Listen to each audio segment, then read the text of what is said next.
finally, and I would say most importantly, how will I thrive? How will you thrive spiritually in these days?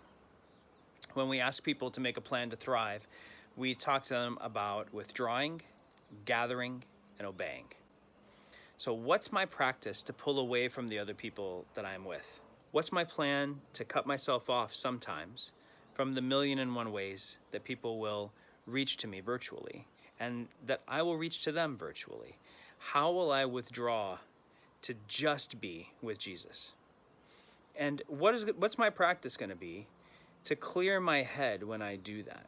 I have noticed that since the lockdown, the desperateness with which I pray has increased, but the quality of my listening has been a little compromised by the sheer amount of noise, the sheer amount of responsibility that is always humming through my head.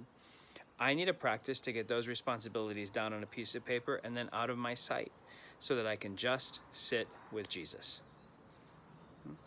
How will I withdraw? How will you engage? How will you gather with other people? What's your plan to virtually support the gatheredness of our life with Jesus? Where 2 or 3 are gathered in his name, there he is in the midst. How will you gather? What's your plan?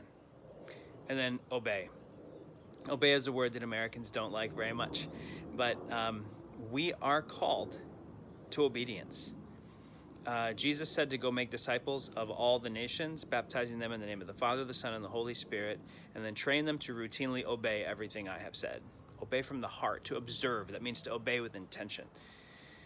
So as we obey, we can either obey with the obedience of slaves, like I want to do this right because I'm afraid what will happen if I don't, or we can obey with the obedience of sons and daughters.